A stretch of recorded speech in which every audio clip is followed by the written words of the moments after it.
जय हिंद एवरीवन। तो भाई जैसा आप सबको पता है कि इस बार यूपीएससी ने थोड़ा कमाल कर दिया है। यूपीएससी ने सीएपीएफ असिस्टेंट कमांडेंट 2024 का नोटिफिकेशन रिलीज किया है। ठीक है। अब हम नोटिफिकेशन की बात करते हैं और ये भी बात करेंगे कि एग्जैक्टली इस नोटिफिकेशन में आपके लिए नया क्या है और क्यों आपको इसके लिए अप्लाई करना ही करना चाहिए। तो देखो, सबसे पहले जान लो कि भाई लास्ट डेट जो सबमिशन की है वो है 14/5/2024, है ना। सिर्फ करीब 14 मई को आपका जो है वो खत्म हो जाएगा एप्लीकेशन करने का टाइम। ठीक है। तो मतलब कि अगर 4 दिन पहले से काउंट करें तो रफली आपको 20 दिन के अराउंड दिए गए हैं इस फॉर्म को भरने के लिए। ठीक है।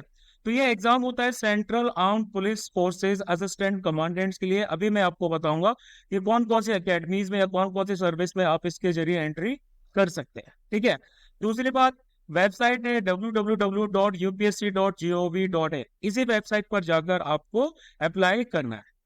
अब देखो, एलिजिबिलिटी की बात करते हैं सिंपली, तो जैसे मैं आपको बता ही दिया है कि कैंडिडेट्स को अप्लाई करना है वेबसाइट के थ्रू, है ना। उसको पहले ओटीआर जो रहता है, वन टाइम रजिस्ट्रेशन प्लेटफॉर्म है, पहले उसमें रजिस्टर करना पड़ता है।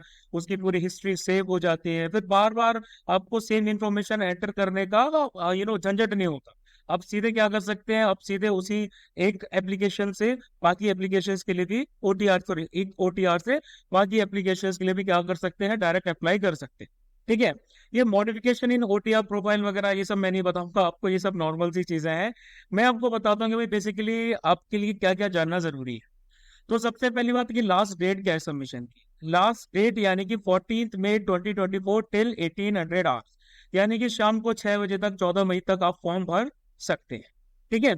पेनल्टी की बात करें रॉन्ग आंसर्स की, तो ऑब्जेक्टिव टाइप क्वेश्चंस आपके क्वेश्चन पेपर जो आपका होगा यानी कि पेपर 1 होगा, उस पेपर 1 में आपकी पेनल्टी होती है रॉन्ग आंसर्स की, निगेटिव मार्किंग होती है। ठीक है। जनरली 1/3 की निगेटिव मार्किंग रहती है। ठीक है। और अगर हम राइटिंग की बात कर रहे हैं या फिर आंसर्स को मार्क करने की बात कर रहे हैं ओएमआर शीट्स में, तो आपको ब्लैक बॉल पॉइंट पेन का ही यूज करना होता है, किसी और तरह के कलर के पेन का यूज नहीं करना पड़ता, ना ही ओएमआर शीट्स में और ना ही डिस्क्रिप्टिव यानी कि पेपर 2 में। पेंसिल और इंक पेन का यूज तो बिल्कुल नहीं करना होता। इसके रिगार्डिंग स्पेशल इंस्ट्रक्शन जो है अपेंडिक्स 3 में दे रखी है। ठीक है। अब आगे बात करें, स्पेशल इंस्ट्रक्शंस की बात करते हैं। फैसिलिटेशन काउंटर, ये सब तो आप लोगों को पता ही है। ये mobile phones, other articles band, ये सब इन्फॉर्मेशन में पता ही है।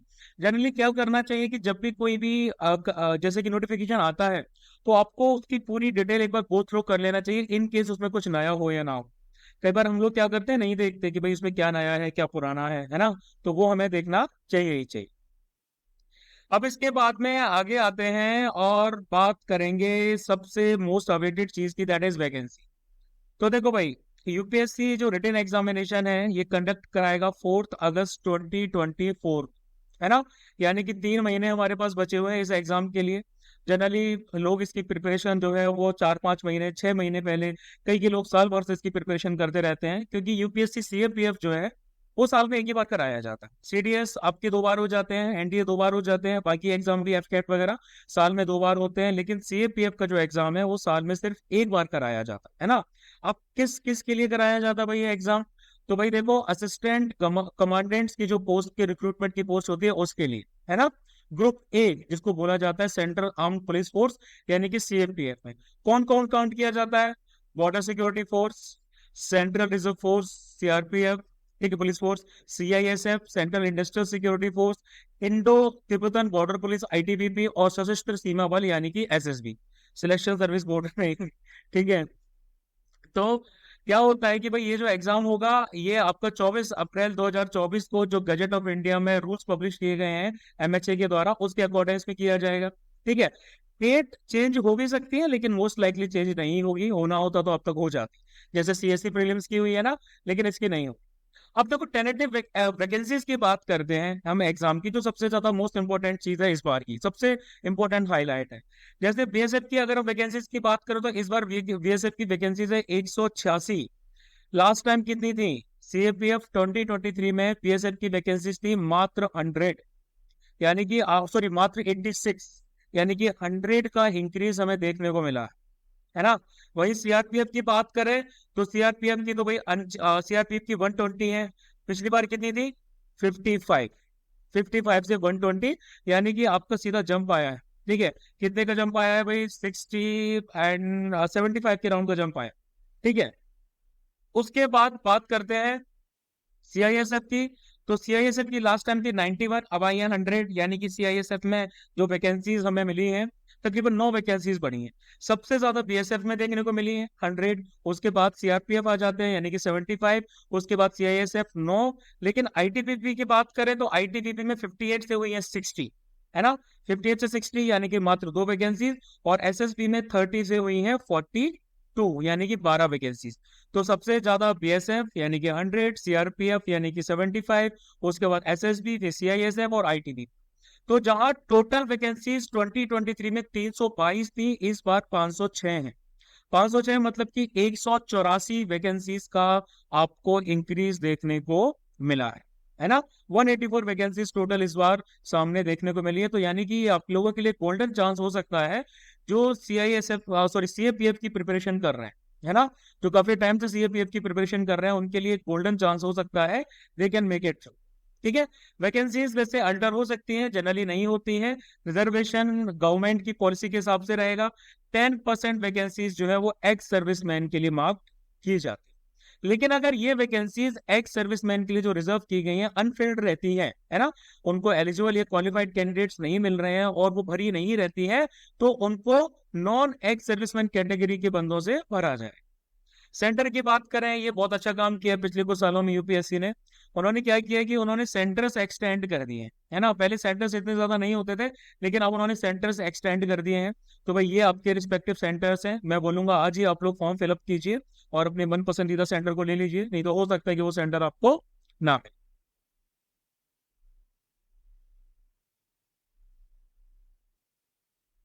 जैसा इसमें लिखा हुआ है कि first apply first allot basis पे सेंटर्स का अलॉटमेंट होता है ना। तो आपको वो चीज पर्टिकुलरली ध्यान में रखनी चाहिए। आगे की बात करें तो भाई देखो, ये सब तो नॉर्मल बेसिकली इंफॉर्मेशन है। ठीक है, ये इंफॉर्मेशन आप लोग देख सकते हैं। बाकी बाकी बाकी बाकी बाकी बाकी मतलब कि ये रिजर्व कैटेगरी वाला या बाकी सारा सिनेरियो है, इससे आप लोग भली बात परिचित होंगे। कोई डाउट है तो आप लोगों से पूछ लीजिएगा। देखो, मैं हमेशा ये एडवाइस करता हूँ कि आपको नोटिफिकेशन खुद से पढ़ना चाहिए, है ना। किसी और के जरिए नोटिफिकेशन को पढ़ने की कोशिश नहीं करनी चाहिए, ना ही मेरे जरिए ना ही किसी और के जरिए। एक एक लाइन एक एक पॉइंट जो इसमें लिखा हुआ है वो आपको खुद से कवर करना चाहिए, क्योंकि कई चीजें मेरे कंसर्न की होती हैं, कई चीजें मेरे कंसर्न की नहीं होती हैं। तो मैं जनरली उनको कवर, हो सकता है मैं आपको ना बताऊं, है ना, हो सकता है कि आपको वो चीज जानना जरूरी हो। जैसे कि भाई यहाँ पर candidate of CAPF AC exam 2024 will be eligible to get the benefit of the economically weaker section reservation only in case the candidate meet the criteria issued by the central government, है ना। EWS category के बारे में यह बता रखा है, तो इस तरह की चीजें बता रखा है। फर्दर एलिजिबिलिटी की बात करें तो नेशनलिटी में इंडियन, सेक्स में मेल और फीमेल कैंडिडेट दोनों एलिजिबल रहते हैं। एज लिमिट की बात की जाए, एज लिमिट भी आप लोगों को पता ही होगी, है ना। A candidate must have attend the age of 20 years, 20 साल की एज होनी चाहिए प्लस 25 ईयर्स, और सॉरी 20 से लेकर 25 की एज होनी चाहिए उसकी 1 अगस्त 2024 की। ठीक है, मतलब कि 2 अगस्त 1999 और 1 अगस्त 2004 के अलग उसको पैदा नहीं होना चाहिए। इन डेटों के बीच में उसकी डेट ऑफ बर्थ है वो होना चाहिए, तो फिर वही वो क्या रहता है, एलिजिबल रहता है। लेकिन अपर एज लिमिट जो है वो रिलैक्सेबल रहती है, किसके लिए? शेड्यूल कास्ट या शेड्यूल ट्राइब के कैंडिडेट के लिए 5 साल के लिए, है ना। उनको मैक्सिमम 5 साल का रिलैक्सेशन दिया जाता है। 3 साल का रिलैक्सेशन दिया जाता है ओबीसी को, अदर बैकवर्ड क्लासेस को। ठीक है, और उसके साथ साथ civilian servant, central government servant जो रहते हैं, उनको सेंट्रल गवर्नमेंट की प्रोविजंस के हिसाब से 5 साल का उनको भी एज का रिलैक्सेशन दिया जाता है। एक्स सर्विसमैन जो रहते हैं उनको भी रिलैक्सेशन दिया जाता है, लेकिन टोटल रिलैक्सेशन जो है वो आपका 5 साल तक है। ऐसा नहीं कि भाई आप एक्स सर्विसमैन से भी बिलोंग करते हैं, फिर आप ओबीसी या शेड्यूल कास्ट या शेड्यूल ट्राइब से बिलोंग करते हैं तो आपने 10 साल का ले लिया, नहीं, ऐसा नहीं होगा। टोटल आपका जो है वो आप 5 साल का एक बार में अवेल कर सकते हैं। ठीक है, फिर उसके बाद आगे आते हैं और आगे देखते हैं भाई आगे और क्या चीजें हैं हमारी। ठीक है, ये सब तो नॉर्मल इन्फॉर्मेशन है, ये तो आप कर ही सकते हैं। मिनिमम एजुकेशनल क्वालिफिकेशंस की बात आ गई, यानी कि एक बैचलर्स डिग्री होना चाहिए कैंडिडेट के पास में, है ना। जो भी एक रिकॉग्नाइज्ड यूनिवर्सिटी है ना, वो यूजीसी के कमीशन एक्ट 1956 के अकॉर्डिंग, उसके हिसाब से उसके पास एक डिग्री होना चाहिए या फिर इक्विवेलेंट क्वालिफिकेशन होना चाहिए। अब इसमें ये भी आ जाता है कि हाँ, फाइनल ईयर रनिंग कैंडिडेट के लिए के बारे में ही बताया गया है ना। Candidates will appear eight an examination the passing of which would render them educationally qualified for commission examination. यानी कि कैंडिडेट्स अगर फाइनल ईयर में हैं और उसको पास करने के बाद वो कमीशन के एग्जामिनेशन के लिए एजुकेशनली क्वालिफाइड हो जाएंगे, लेकिन उनको रिजल्ट के बारे में नहीं बताया गया है ना। कई बार होता है कि यूनिवर्सिटी रिजल्ट के बारे में नहीं डिक्लेयर करती है, तो उनको उस क्वालिफाइंग जो एग्जामिनेशन है 2024 का, उनको एलिजिबल माना जाएगा। क्या होता है कि जनरली आपको प्रोविजनल सर्टिफिकेट जो रहता है ना, वो आपको देना पड़ता है। प्रोविजनल यानी कि टेम्परेरी सर्टिफिकेट है ना। अगर आपको यूनिवर्सिटी से डिग्री नहीं मिलती है तो आप सिंपली अपनी मार्कशीट को इंटरनेट से निकालिए, कॉलेज से उसमें ठप्पा लगवाइए और आप प्रोविजनल आपकी जो रहती है, मतलब कॉलेज जनरली इशू कर देता है, ठीक है। तो उसमें इतना ज्यादा चिंतित होने वाली बात नहीं है। फिर उसके बाद आगे देखें तो भाई आगे फिजिकल स्टैंडर्ड्स की इन सब के बारे में नीचे दे रखा है। एनसीसी BOC सर्टिफिकेट्स के लिए जो कैंडिडेट्स होते हैं है ना, वो डिजायर्ड क्वालिफिकेशन मानी जाती है। यानी कि ये जो क्वालिफिकेशंस होती है इनको इंटरव्यू और पर्सनैलिटी टेस्ट में ही सिर्फ वही कंसिडरेशन दिया जाएगा, उसके अलावा नहीं, ठीक है। 200 रुपए की फीस है। फीमेल SC ST कैंडिडेट्स को नहीं भरनी, बाकी सबको भरनी होती है। आगे बात करें तो अप्लाइंग का मोड लिखा हुआ है, ये आप देख सकते हो, ठीक है। मैं इसलिए ज्यादा चीजें एक्सप्लेन नहीं करता बहुत ज्यादा, क्योंकि अगर आप CAPF जैसा एग्जाम देने जा रहे हो तो फिर ये चीजें आपको ये नॉर्मल इंग्लिश, ये नॉर्मल इन्फॉर्मेशन डिकोड करना आना चाहिए। मैं कुछ ऐसी इन्फॉर्मेशन आपको बताने की कोशिश कर रहा हूँ क्योंकि शायद हम लोग नॉर्मली स्किप कर देते हैं, है ना। ये हो गया। एंड और इसमें कुछ अलग नहीं है भाई। सर्विस एलोकेशन की बात कर ली जाए तो सर्विस एलोकेशन जो है वो मेरिट लिस्ट के हिसाब से दी जाती है ना, और आपके सर्विस प्रेफरेंस के हिसाब से। आपने कौन सी सर्विस प्रेफरेंस भरी है प्लस मेरिट में आपका क्या स्थान है ना। तो फिर इसके हिसाब से ही क्या दिया जाता है आपको, जो बेसिकली सर्विस का अलॉटमेंट है वो दिया जाता है, ठीक है। फिर उसके बाद आगे बात करेंगे तो भाई सिलेक्शन प्रोसीजर स्कीम और सिलेबस ऑफ एग्जामिनेशन के बारे में हमें पता ही है ना। सिलेक्शन प्रोसीजर स्कीम की बात करें तो सबसे पहले होता है हमारा रिटन एग्जामिनेशन। रिटन एग्जामिनेशन 4 अगस्त 2024 को करवाया जाएगा। इसके लिए हमारा एक ऑनगोइंग बैच चल रहा है चीता। हमने 1 अप्रैल से स्टार्ट कर दिया था उस बैच को, आप चाहें तो उसको ज्वाइन कर सकते हैं, ठीक है। 2 पेपर्स होंगे इसमें। पेपर 1 आपका सुबह 10 बजे से लेकर 12 बजे तक, यानी कि 2 घंटे का होगा। पेपर 2 दोपहर को 2 बजे से लेकर 5 बजे तक, यानी कि 3 घंटे का। पेपर 1 की बात करें तो इसका नाम है general ability and intelligence, 250 marks का होता है। ये MCQ वाला होता है, यानी कि ऑब्जेक्टिव मल्टीपल आंसर्स का होता है, जिसमें आपको इंग्लिश और हिंदी दोनों में ही क्वेश्चन पेपर मिलेगा। मतलब क्वेश्चन पेपर एक ही होता है, एक पेज पे हिंदी, एक पेज पे इंग्लिश रहता है। वहीं जो दूसरा क्वेश्चन पेपर होता है हमारा जनरल स्टडीज ऐसे एंड कॉम्प्रिहेंशन, ये रहता है 200 मार्क्स का। इसमें आपको लिखना होता है, इसमें MCQ वाला ऑप्शन नहीं होता। इसमें हमें ऐसे लिखने होते हैं, इंग्लिश या हिंदी। ऐसे के मामले में आपको चॉइस दी जाती है, आप इंग्लिश या हिंदी में लिख सकें।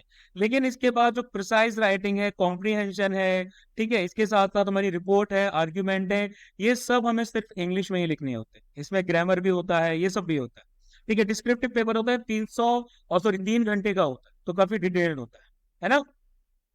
तो ये पेपर 1 और पेपर 2 है। अब आपको एक और चीज जाननी है, वो ये कि जब तक आपका पेपर 1 का कट ऑफ क्लियर नहीं होगा, पेपर 1 का कट ऑफ जो है वो अलग अलग कैटेगरीज के लिए अलग अलग रहता है ना।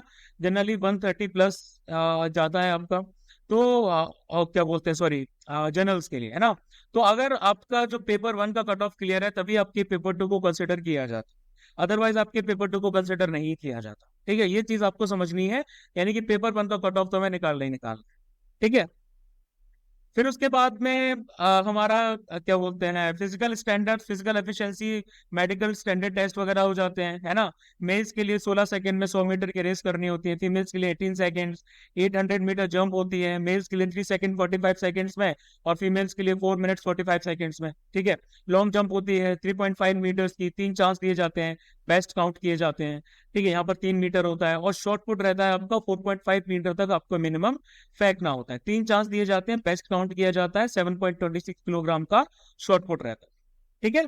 तो ये सारी चीजें रहती है। फीमेल्स के लिए कुछ स्पेशल प्रोविजंस वगैरह हैं, कुछ अलग चीजें हैं, डिक्लेरेशन वगैरह, वो आप यहाँ पढ़ सकते हो। मेडिकल स्टैंडर्ड्स नीचे दिए गए हैं। इंटरव्यू पर्सनैलिटी टेस्ट की बात करें तो देखो यार, कैंडिडेट्स जो भी मेडिकल स्टैंडर्ड टेस्ट में क्वालिफाई किए जाएंगे उनको बुलाया जाएगा इंटरव्यू पर्सनैलिटी टेस्ट के लिए। तो UPSC करवाती है ना। जो मेडिकली अनफिट करा दिए गए हैं लेकिन उनको रिव्यू मेडिकल बोर्ड के सामने बुलाया है, यानी कि जिनको टेम्परेरी रिजेक्शन मिला है वो भी क्या कर सकते हैं, उनको भी बुलाया जा सकता है इंटरव्यू और पर्सनैलिटी टेस्ट के लिए, इंटरव्यू पर्सनैलिटी टेस्ट में टोटल 150 मार्क्स अलॉट किए जाते हैं, ठीक है। तो जो भी कैंडिडेट शॉर्टलिस्ट किए जाते हैं इंटरव्यू पर्सनैलिटी टेस्ट के लिए, उनको क्या किया जाएगा, एक डीएफ अवेलेबल कराया जाएगा, जिसको उनमें अपनी प्रेफरेंस ऑफ फोर्सेस भरनी पड़ेगी। फिर उसके बाद सबसे लास्ट में आपकी फाइनल सिलेक्शन यानी कि मेरिट आती है, जिसमें आपके रिटन के और इंटरव्यू पर्सनैलिटी टेस्ट के मार्क्स शामिल। Syllabus, paper 1 general ability and intelligence, काफी हद तक ये सीडीएस के क्वेश्चन पेपर की तरह रहता है, यानी कि जनरल मेंटल एबिलिटी रहता है इसमें। इसमें हमारी क्वांटिटेटिव एप्टीट्यूड के क्वेश्चंस आ जाते हैं, लॉजिकल रीजनिंग आ जाती है, यानी कि मैथ्स और रीजनिंग आ जाती है इसमें, है ना। Numerical ability, data interpretation, 25 question something इसके आते हैं।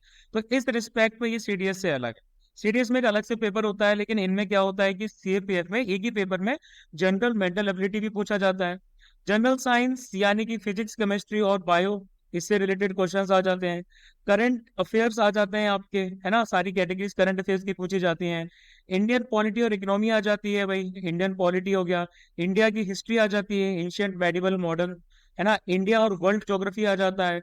ये सारी की सारी चीजें हमसे पूछी जाती है, ठीक है। और जनरल स्टडीज ऐसे और कॉम्प्रिहेंशंस में आपको ऐसे लिखने होते हैं, है ना, ऐसे अलग अलग टॉपिक से आते हैं, मॉडर्न इंडियन हिस्ट्री से आते हैं, freedom struggle, geography, polity and economy, internal और एक्सटर्नल सिक्योरिटी से रिलेटेड, ह्यूमन राइट्स इश्यूज से रिलेटेड, एनालिटिकल एबिलिटी से रिलेटेड, सोशल इश्यूज से रिलेटेड आते हैं। फिर आपके पार्ट बी में कॉम्प्रिहेंशन आता है, प्रिसाइज राइटिंग आती है, बाकी सारी चीजें आती हैं। इसको लेके ऑलरेडी मैंने वीडियोस बना रखे हैं, है ना। तो ये सारी की सारी चीजें आती हैं। अब इसमें आगे इंस्ट्रक्शंस है भाई, क्या इंस्ट्रक्शंस आपको फॉलो करनी है ऑब्जेक्टिव टाइप टेस्ट के लिए, इसको पढ़ के जाइएगा, ठीक है। नेगेटिव मार्किंग के बारे में आपको खास से पता होना चाहिए, ठीक है, कि भाई नेगेटिव मार्किंग कैसे रहती है। और उसके बाद में हम आगे देखें तो भाई आगे अब ऐसा कुछ भी नहीं है ना। अपेंडिक्स 4 है कन्वेंशनल टाइप के लिए, कि भाई यहाँ पर आपका क्या रहता है, क्या क्या इंस्ट्रक्शंस होती हैं, क्या क्या चीज़ें नहीं होती हैं, ठीक है। एंड देन फिजिकल स्टैंडर्ड्स दे रखे हैं, हाँ ये जरूरी है, कई लोगों को क्लैरिटी नहीं होती। तो भाई मैन के लिए 165 सेंटीमीटर हाइट चाहिए होती है, वुमेन के लिए 157 सेंटीमीटर, चेस्ट 81 सेंटीमीटर यहाँ नॉट एप्लीकेबल होता है, ठीक है। वेट 50 kg, 46 kg, मतलब जो आपका बीएमआई रहता है उसके अकॉर्डिंग होना चाहिए, ठीक है। विजन के बारे में बता रखा है, नियर विजन वगैरह, ये मेडिकल टर्म्स मुझे नहीं पता ज्यादा, इसके लिए आप डॉक्टर्स को अगर ज्यादा कांटेक्ट करें तो बेटर रहेगा, ठीक है। ये सारी की सारी चीजें आपकी नॉर्मल मेडिकल टर्म्स में आ जाती, ठीक है। और फिर ये आपका बीएमआई है। जैसे मैं अपनी हाइट की बात करूँ तो मेरी हाइट 165 166 के आसपास आ जाती है। तो उसके हिसाब से अपना एज ब्रैकेट अगर मैं चेक करूँ तो मेरा एज ब्रैकेट जो भी आ रहा है 28 से 32 के बीच में आ रहा है। तो उसके हिसाब से मेरी जो वेट है वो 53 से लेके 65 किलोग्राम के बीच में होनी चाहिए, है ना। तो अगर मान लीजिए आपकी हाइट 170 है और आपका जो एज है वो 23 से 27 के बीच में आ रहा है, तो आपका जो वेट है 54 से 66 के बीच में आना चाहिए।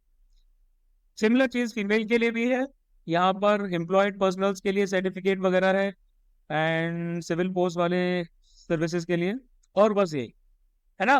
तो जस्ट गो थ्रू इट, इतना ज्यादा मुश्किल नहीं है, ठीक है। आपको पूरे को पूरा देखना चाहिए, समझना चाहिए कि भाई इस एग्जाम में बेसिकली पूछा क्या जा रहा है, क्या नहीं पूछा जा रहा है, क्या वैकेंसी है क्या नहीं है, फिर उसके हिसाब से आपको अपनी स्ट्रेटेजी बनानी चाहिए। तो ऑलरेडी हमारा एक ऑनगोइंग बैच चल रहा है चीता, ठीक है। चीता बैच हमने 1 अप्रैल से स्टार्ट किया था। पेपर 1 पेपर 2 दोनों को हम कंबाइंड तरीके से कवर करा रहे हैं। उसकी अगर आपको इन्फॉर्मेशन चाहिए, डिटेल इन्फॉर्मेशन चाहिए, तो उसके बारे में मैं आप लोगों को डिस्क्रिप्शन में डिस्क्रिप्शन में सारी डिटेल्स डाल दूंगा, आप उस नंबर के थ्रू मुझसे कॉन्टेक्ट कर सकते हैं। वैसे आप 1 महीना लेट हैं, लेकिन अगर आपको लगता है कि आपके पास टाइम है और आप दिन में 8-10 घंटे देकर उसको कवर कर सकते हैं, तो फिर आप मुझसे कांटेक्ट कर सकते हैं। वो जो रिकॉर्डेड सेशन है वो रिकॉर्डेड सेशन आप अवेल कर सकते हैं, और प्लस जो भी लाइव क्लासेस चलेंगी आप उनको भी अवेल कर सकते हैं, ठीक है। तो बस मेरे ख्याल से इतना ही इस बार का, मेरे ख्याल से सीडीएस तो सीएपीएफ काफी बढ़िया जाने वाला है, इवन सीडीएस में काफी बढ़िया जाने वाला है, क्योंकि सीडीएस में भी ओटीए में काफी ज्यादा वैकेंसीज निकली थी, है ना। वैसे ही सीएपीएफ में भी काफी ज्यादा वैकेंसीज निकली हैं। तो ये एक गोल्डन चांस है आप लोगों के लिए, जो भी मेहनत कर रहे हैं, जो भी एग्जाम निकालना चाहते हैं, मेरे ख्याल से this is it for them. ये आपके लिए एक भगवान का साइन है कि भाई मेहनत कर दो एकदम तोड़ के, ठीक है। एग्जाम निकल ही जाएगा, बाकी आप निकाल ही लोगे, मुझे भरोसा है आप लोगों को, ठीक है। चलिए मित्रों, जय टू यू ऑल।